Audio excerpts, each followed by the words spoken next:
everybody together. That included superintendents, that included every city manager, most of the judges, including Judge Ellis. I would have been there myself again, but I was out battling my own sickness, totally unrelated to the disease that we're battling now. But so I realized that no one had spoken to y'all since then, so I wanted to make this opportunity available as a question and answer. If y'all have questions for us, technical questions, of course, go to the health department. I have spent the last 3 days studying just about everything I could possibly learn about this virus, including how to kill it, how long it can survive on average on surface, what its prime temperatures to make it thrive and all are. So we can answer those questions hopefully for you today, but the key thing that I also wanted to make sure everyone understands is that if you can help me disseminate the word that our government is up and running, it's just fine. We're not closing the courthouse. The cities aren't closing city halls, as far as I know. There have been some events that were canceled at city buildings per the guidelines issued by the White House, where if it's 10 or more people, then they discourage you from attending those kinds of events. That doesn't have too much to do with the county. Of course, my role comes in where if I decide to declare the county to declare an emergency, that would. It doesn't, at this point, it doesn't change a whole lot because the governor has already declared the entire state. So I understand that some resources now are finally flowing. Did y'all get? I understand there were supposed to be some medical supplies that came yesterday or are coming. We requested those yesterday. Okay, so they have to give you a time frame as to when they're going to have them. Sure. Are they coming from Austin or? They were submitted to the DVC in Abilene. Okay. I didn't know where the nearest office was for CDC. So that'll be awesome. I understand that it's a substantial amount. Is it not? It's not just a couple of boxes. I understand. I think that we requested 1,000 for PPE for full PPE, and then 100 additional VTM for specimen collection. Gotcha. Well, the key thing that I wanted to convey, and again, I want to take the opportunity to answer. I don't want to leave here with any of y'all having a question from the media. So if you have it, think of it, ask it, and we'll do the very best that we can. If we don't have an answer, we'll get it for you. What we're going to do, though, yesterday's, it was about 35 people or so. Bob Contreras and David Creed from my office attended on my behalf since I wasn't able to be there. We're kind of referring to that as the core government group. That was superintendents, as I understand it. That was police chiefs, fire chiefs, EMS, health department. That was just about everybody, and I think y'all did most of the presentation, didn't you? So what we're going to do from now on is we're going to have, I visited with Judge Ellis, who would also be involved in the declaration if we went to a county declaration. I would certainly ask for his input and counsel, but we're not there yet, and that's something that I want to explain, is we're going to call that core group that met yesterday. We're going to meet every Monday from now on until this thing secedes, I guess, or what's the word I'm looking for? Mm-hmm. Subsides, that's what I'm looking for, thank you. Too busy holding on to the rail. Until it subsides, and that could be 4 weeks, that could be 6 weeks, I don't know. The reason for this is, especially, and I'm looking at everybody in the media, is we want to make sure the city of Brownwood, the city of Bangs, the city of Early, Brown County, all of us, the health department, the hospital, we want to make sure that we're all speaking with one voice and that we're on the same page. The last thing in the world we need to do is create any further confusion. And I don't think we have a whole lot of confusion because y'all have been very good about helping us disseminate the information and getting the proper information out there. Some people may not agree with, there's always the detractors that may not agree with the way that we're handling the situation. I think the greatest round of applause, without question, goes to our health department officials. You know, their job is just like my job was when I was a police chief, and that was to pray for the best, but plan for the worst. They've done a fantastic job on planning and making sure that everybody's well educated. And this is something you're welcome to write about, but I want to speak to. It's walking a cliff in a windstorm when you're the county judge or emergency management director for your county, because you want to get that information out there, the fantastic job that y'all are doing, but at the same time, the more information I put out there, the more frightened people become. That's just human nature.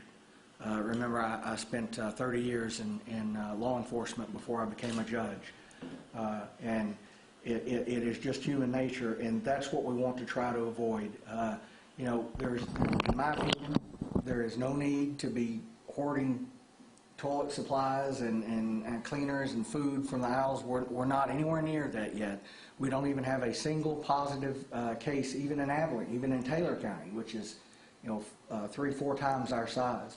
Eventually, it's probably going to spread just like the flu, as I understand it, and eventually it's definitely going to come to Abilene with the interstate and all that comes through there. Whether it comes down here to Brown County, I don't know, but y'all have prepared us so well that we've gotten the word out there as to how to minimize exposure. I hate that some of the events were canceled, the JC's event this coming weekend, and they've even canceled my judges training at Texas Tech Law School for next week. They've even closed that down. So it's not just here, obviously, but I did, as of this morning, I looked, and unless you'll update me with any new information, there had been one positive test west of the Metroplex, and that was in El Paso. Other than that, the entire West Texas region, I've got the latest map that the White House sent out this morning. There's none. We haven't had any positive tests. So the message that I'm wanting to convey to everyone is be prepared, absolutely. Please don't frighten your neighbors. Don't hoard supplies from the grocery store. You know, if that continues to happen, what some of the grocery stores are talking about doing is reserving specific hours for age groups to come and shop so that everything doesn't get hoarded and taken out by younger groups or older groups. I don't want to go to that. I don't want to see Brownwood in that situation. We all just need to calm down and understand that we don't have a single we don't have a single case of a positive test here yet. When that happens, through the proper protocol, the health department will notify me and their supervisors, and then we'll all get together and make sure that we get the information out to y'all. We will not hide anything, and I want to make that very clear. When we learn it, within a day or so of us learning it, our goal is to have it out to you. I've spoken with the mayor here in Brownwood. He's on the same page as I am.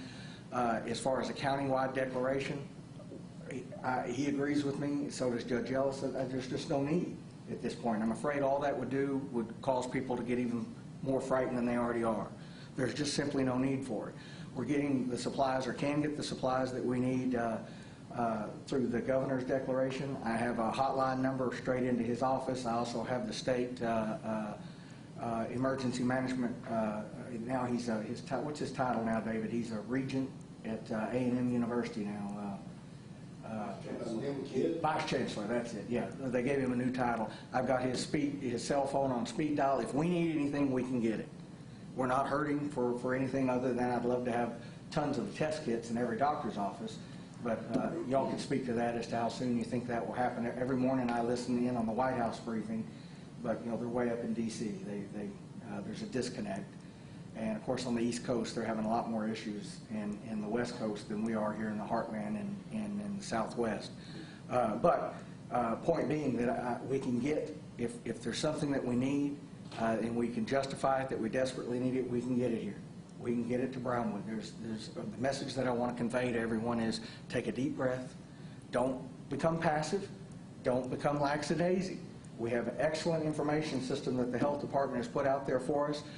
Use it, but use it with common sense, meaning that you know, the best thing we can do is wash our hands and self-isolate and try to stay indoors unless it's absolutely necessary to give this virus a chance to die out. And again, I've had a crash course on the virus in the last 3 days when I was at home sick. I had nothing else to do but research it and learn about it. You have to forgive me, I'm a former professor, also I'm long-winded, so I use up a lot of tape.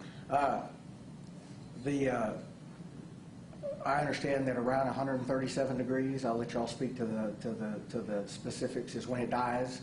So the average person's hair blow dryer can kill the virus if you get it that hot. You know, if it's on a surface, now you're obviously not going to see it, but if you were to blow dry your surface, if it's there, as I understand it, that could very well kill it. And this virus is, I'll let y'all speak to this also, and I'll shut up and let the reporters ask you any questions. I understand that this one's kind of flipped. It survives better in cold temperature than in warm. When I was becoming a doctor, a different kind of doctor, but still had to take all the same anatomy classes, things survive much better as far as viruses in a warm, humid environment. That's not the case with this disease. The cooler, the better for it. When it gets too hot, it dies. And it dies on the surface. Now, it can survive how long on the surface? I've heard different. I've heard different things too. Anywhere from 3 hours to 3 days. Yeah, I've heard I even heard 3 to 5 days. I think that would be fairly far out. Well, what we've got to do is the health department's been telling us all along, you know, we have great advisors, and the wisest thing that elected government leaders can do is listen to them. And, you know, they're telling us that this is the best way to give it a chance to die out. And if it does come, we don't overload our medical staff, our hospitals all at once with people who are coming and believing they have it and taking the test for it. Which, how long is the turnaround? I know we're getting it slower, but what's the turnaround time on the test now? Once it's received at the LRN, it takes usually, or we've been getting results back within 4 to 6 hours. So it's not the 3 to 5 days that it was when we first started? Once it's received. Okay, good. So that's excellent news. Our time frame is down even more. And I assume if we have a test, we drive it up to Fort Worth or to Abilene or wherever it is. Where's the nearest lab that they're doing the... Our LRN is in Tarrant County. Yeah, so it's Fort Worth where they're doing the processing. I was born and raised in Fort Worth, so I'm very familiar with it. Nice complex over there.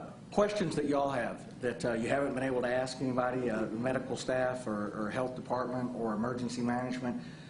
Surely there are some that you just, because we haven't been as available here lately as we'd like to be. But I want to change that. I want to make us available, and I don't want you to leave here today without having an answer to every question that you have, especially about you getting a haircut. You referenced 1,000, you requested 1,000 whatever. Can y'all tell us what that is? So we requested protective equipment such as masks and gloves, gowns. The standard PPE for healthcare providers, and then following guidance that Health and Human Services Commission has passed down to long-term care facilities and such, they have to provide their visitors with masks, and so we're running low on that. We're trying to replenish that supply so that those facilities have what they need to operate. And then we also ordered supplies for 100 tests. Yes. When y'all talking acronyms, we don't always know what that means, so. I don't know what else. Oh, Laboratory Response Network is LRN. Do you have an approximate number of tests that you have done, you know, and sent up there? And do all of them have to go? Seven is what we're working on now. We've had 4 come back and 3 pending. And all of the 4 were all negative. Yes. And so does that include, like, if any tests are done at VRMC or at a doctor's office, do they all go through you? Right now, there's no local capacity for testing in those facilities. Right now, all as physicians suspect COVID-19, they contact the health department. We screen them for criteria to meet the criteria, and then if they meet that public health testing criteria, then we facilitate the submission of the specimen for testing. And right now, the hospital's the only one that has the test kits, correct? They're not available in doctor's offices. We have them at the health department. At the health department, not the hospital, I'm sorry. I tend to view y'all as one and the same. Y'all work hand in hand together. But they're not available for doctor's offices individually yet. At some point in time, the president has made it very clear that's what he hopes, to have a stockpile of them in every physician's office, but it's going to take a while. So he didn't give any kind of time frame. Every morning I get to call in, and if I miss the call, I have a good friend that works in the White House Governmental Affairs Office, So I have very good inside tracked information if I miss something or if there's something I need to get. So I guess where I'm going with that is not in the least bit meant to be bragging. What I'm trying to say is Brownwood is plugged in. We're getting the information that we need, and the information we're getting is accurate, and we'll get it to you just as soon as we can. We want to meet in here every Monday, and I want to tell you that you're invited to those meetings. It'll be about the same core people that were here yesterday. I suspect some will send somebody in their place if they can't come. That's fine, as long as they're represented. And what I mean by that is every school district, every city, every fire department, volunteer paid, doesn't matter, every police department, law enforcement agency, I want everybody represented, and we're going to sit right in here, and Judge Ellis and I will probably facilitate the meeting along with the mayor. Obviously, Stephen's the mayor of the largest city in the county.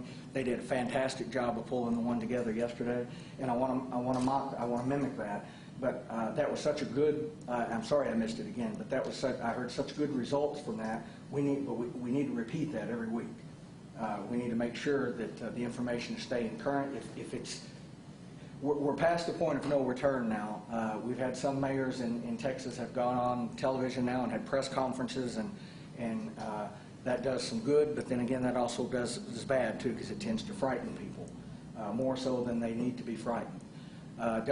My message is don't take anything for granted. Follow the guidelines that the CDC recommends, that the White House has put out, that these experts here tell us to follow.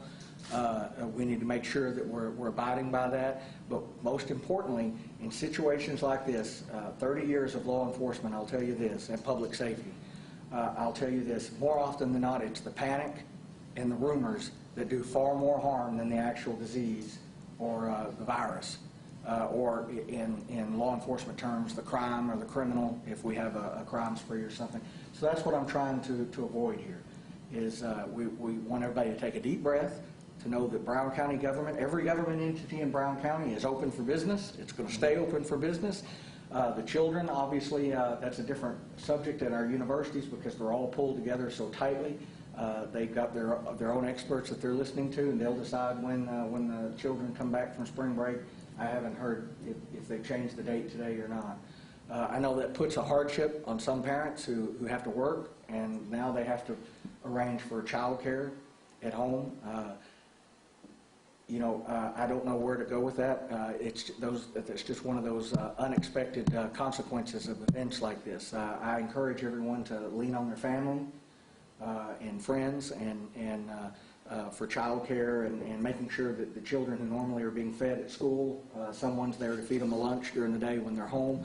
All these consequences come about from things like this that we may not realize. Where I'm going with this is we all need to work together, pull together. And that's kind of hard to do whenever we're supposed to be self-isolating, isn't it? It's kind of an oxymoron, but you understand where I'm coming from. Yes, ma'am. I know that Brownwood ISD is coming up with a plan where they will be able to Homeschool. get those meals out to Oh, the fantastic. students. So I'm sure that there will be more details about that. Fantastic. I know they were also doing a catalog of how many laptops they had, so if homeschooling becomes an option, if everybody, because not every child has a computer at home. Not every child has the internet at home. Fortunately, what a lot of children don't want their parents to know, I happen to know this because I have a 24-year-old now that I recently raised and said, all right, you're on your own now. But his PlayStation and game box and all that gets the internet. So he can access, children can access their school internet page and get their assignments and submit them and all through their gaming system. So parents who aren't aware of that, please help get that word out to the parents that aren't aware of that. I couldn't tell you exactly how it's done. I've seen my son pull it up before and show me, but yes, sir. Yes, well, so with school being canceled, will it push back the end of the school year? As a matter of fact, that was answered this morning. I'm not a superintendent. I'm a county judge, but I did hear on your radio station this morning they basically said that they're going to use two bad weather days. 2 bad weather days and ask for a waiver from the state. If they can show that learning was taking place at home, even though it wasn't at the school, I think the waiver usually is They'll favored. probably get it waived and the school year will end when it was supposed to end. Okay. So that's huge because lots of people make plans for that. Yeah. And, I know I always did when I was a single parent. Other questions, please. Are small businesses affected by this? You know, this morning for the first time The roads looked like it was a Sunday morning going before I get to the 8 a.m. church service. They were that deserted. So I went by one of the local restaurants here where I usually go by and get breakfast, and they said I was the third customer that they'd had since 6 a.m., and that was around 8:10. So yeah, the answer to that's got to be yes. And are you guys doing anything to help the small businesses, like anything planned to implement? Well, not yet. We're not there yet. Well, let's see how long this thing lasts. If obviously if we're going into months, then there might be something that we can be able to do. They've even talked about an economic stimulus out of D.C. They're working on that today. How far that will trickle down to small businesses, I don't know. But that's specifically what it's designed for, is to help businesses that can't open because their employees can't come to work, things like that. And of course, Washington State and California and the East Coast are hit far worse than we are in this. How many, does anybody know what the count was for the entire state of Texas this morning? I've got it on 63. 63. I have it on my desk in there. I didn't bring it in. And do y'all have a copy of the White House and the CDC's joint 10 steps that they recommend? It's on their webpage and all. Do y'all have copies of that? No, I can get. You can get it. It's see, spot, run things. Wash your hands, self-isolate. Try not to shake hands any more than you have to. And that's hard in Texas because a Texas gentleman shakes hands. So that's kind of hard. And I'm not into that elbow that everybody's doing. I'm not doing that. So.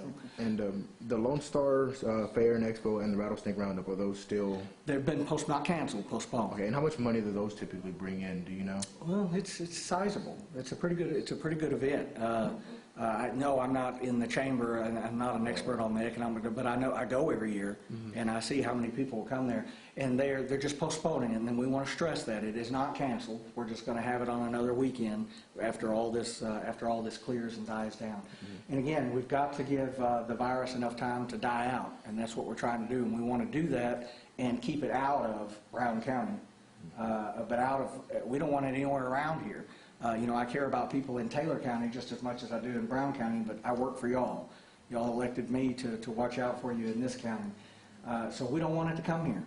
But if it does, we want to follow the experts' opinions and advice and make sure that we stamp it out as quickly as we possibly can. Bob and David, y'all were at yesterday's meeting inside the closed doors. Can you share anything with us? Again, it was probably the most impressive meeting of community leaders that we've ever had, and again, I kicked myself that I couldn't get out of the chair to be there. But we're going to be doing that again every week. This room will seat about 50, and there were 30 to 35 there yesterday. 37. So we should be in good shape. If you want, I'm building an email list of everybody that was there. If any in the media would like, I can add you to that email list so that you're in it, because we're not trying to hide anything from you unless the health department tells us it's something that needs to stay confidential. And of course, they're the experts on HIPAA and all the things like that. But I just want to be up front with you and tell you that if we can share it, we're going to share it. We're not hiding anything from you, and the government is up and it's functioning. It's going to stay up and functioning. And if you need something, we will do everything in our power to get it to you. I'm talking to the citizens of the county. Okay, so tell us a little bit, if you could, about what transpired yesterday. I understand it wasn't a real long meeting. No, the folks at Public Health were good enough to share with us kind of the inside stuff that is going on. And basically, it's not anything that's super secret or anything.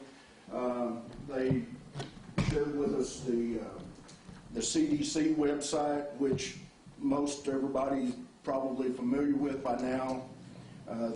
We went over the guidelines that have come down, and most of them are common sense guidelines that your mom taught you a long time ago. If you haven't met, speaking is David Creed. He's our emergency management coordinator. He handles emergency management on a day-to-day basis until something like this happens, when by law the county judge steps in as the director. So that's who was speaking. I don't know if you've met him before. And beside him is Bob Contreras, who's our county public information officer and handles our grants and government affairs. And you can bet that if there is any possibility of any reimbursements coming down the line, Bob will be on top of that. He will find that money or the way to apply for it and bring that relief here. court cases canceled this week? Or All the upper-level court cases are canceled. I'm still having misdemeanor court in here because usually mine's over inside of an hour, hour and a half. And we send out 30 subpoenas, and of those, maybe 5 people will show up. So it's not a large group. So we will have criminal court in here tomorrow, misdemeanors. But all the felonies and jury trials and all have been postponed indefinitely. And I spoke to Judge Ellis about that this morning, and then of course Judge Moss is out. His son is sick, so he's not even here. So he's where he needs to be. He's with his family. I don't know if it's an inner ear infection like I've got. I don't know how you catch an inner ear infection. This is my first one, never have, but I don't want another one. I don't want another one. Looking at the world sideways. It gives a whole new meaning to cow tipping. A lot of restaurants are closing their dining areas and doing strictly drive-throughs. Are you guys going to implement that? We're not the city might, but the county, we're not ordering it by any Or means. like It's on a volunteer basis. Some of the local restaurants. Yeah, that's what I'm sorry. That's what But they're doing it voluntarily. Yeah. No government, to my knowledge, is ordering them to do that. And again, that's why we're going to meet in here every Monday from now on. So when I say no government, all the government entities in the entire county will be represented here, so we can all speak and make sure nothing gets by us on accident. And that's at 1:30 every No, month? it'll be 11 a.m. 11 a.m. Yes, sir. 11 a.m. here in this room here. So speaking to the restaurants not having their dining room open, that was part of the 10 people or more meeting. And so that, and I haven't read the CDC guidance on that, but that is part of the CDC's guidance. Have you looked at that, Cliff? We've been pretty crazy, but those are the type of things that would help if we did have someone here from spreading it to other people. We do have people that are at risk for catching the infection or already having it because of a previous exposure. So we would also encourage people, if they have been requested or if they meet the guidelines for self-isolation, that they go ahead and do that. That is the part that would help us from having cases here locally, or from help us to not have as many cases here locally. And if I can lean on both of you, just for the record, so that we're all on the same page, can you tell us what the onset symptoms are? I understand they're very similar to the standard flu, but when would somebody likely know that this may be a little bit more severe? Well, it's going to be a fever, a dry cough, and just problems breathing, so like labored breathing, respiratory issues. Do you want to add any more to that? Fever, cough, shortness of breath. So a really bad case of the flu. Their symptoms are different, and we have a website set up that is brownwoodtexas.gov and then /health, or you can go to the City of Brownwood website and go to the Health Department, Public Health Preparedness, and there's information on the side that says COVID-19 tips. And so that has information there. And one of the information sheets talks about different common illnesses that have similar symptoms. And so maybe some guidance on how to tell the difference between those. Other questions? Like I said, I don't want anybody leaving here without having a question at least attempted to be answered. And when you said take a breath and don't panic, I mean, you're clearly not saying just ignore this. I'm not saying don't be prepared. There's a difference between being prepared and panicking.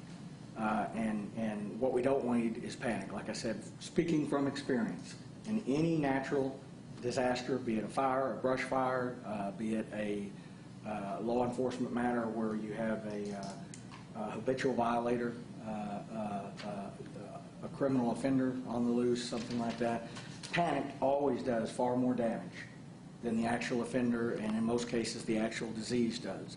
And we just don't want that. Everybody, I tell you what, I've lived all over this state, and I've worked in law enforcement all over this state, and we have some of the most level-headed, good, common sense folks, I'm going to use that word, here in Brownwood and Brown County and in the greater West Texas area. And if they just use those common sense, listen to the CDC, listen to the information that's put out there, but don't overreact, don't go from one extreme to the other. You know, I was barraged this morning on social media when I woke up and looked as to why I have not issued a county declaration, disaster declaration. Well, how could I in good conscience do that when we haven't even had one single case test positive in this county.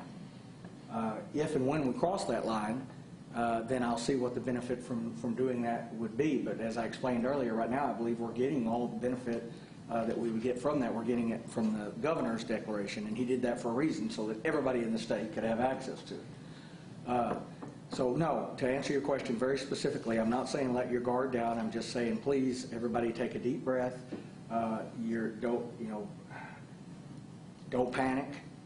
Don't make a run on the grocery stores to where getting food to the people who really need it becomes an issue, because it will if we continue down that road. And we don't want to go there.